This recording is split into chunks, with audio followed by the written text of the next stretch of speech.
Okay guys, so this is one of the most simplest soup to prepare. Yes, Nigerian soup to prepare. Very easy and straightforward. It doesn't need too much serere. You know what I mean. But before we start, hello and welcome to Benedict's table.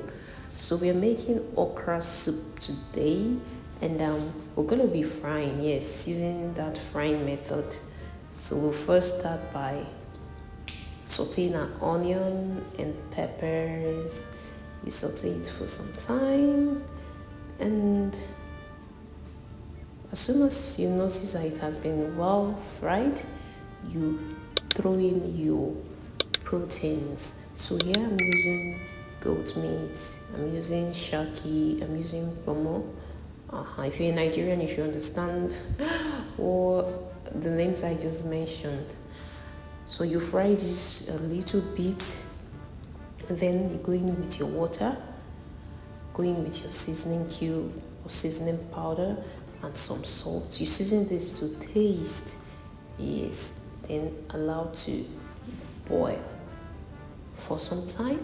Now we're going to be going in with okra.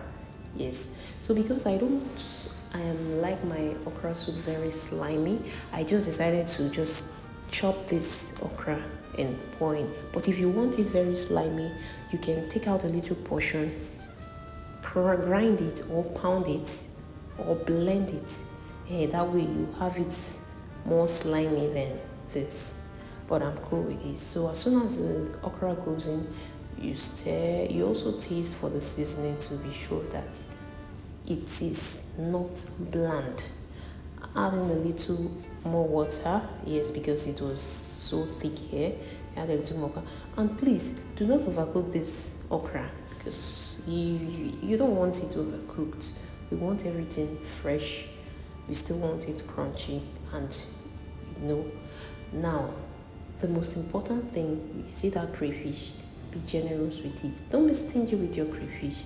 Add a generous amount of crayfish to your soup. What is okra soup, or what's a Nigerian soup without crayfish?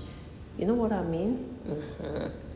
So at this point, the okra is almost done. What is left is our vegetable. And as soon as the vegetable is added, in just a minute or two, the soup should be brought down. And guys, if you've watched to this point, please don't forget to give this a thumbs up, share this video, leave nice comments. If you have questions about the soup or any other Nigerian soup you would like us to prepare, drop in the comments section. And also, I'd like you to let me know where you're watching this from so that I can give you a shout out on my next video. And if you found this video very educating and you learned a lot from it, also let me know in the comments section. Guys, look at the soup. Look at the soup. You can still see the vegetables looks very fresh. It's still, you see, it's still green, and then it is not overcooked. All right, we've come to the end of this video. You can pair this soup with whichever swallow you choose. Until my next video, bye.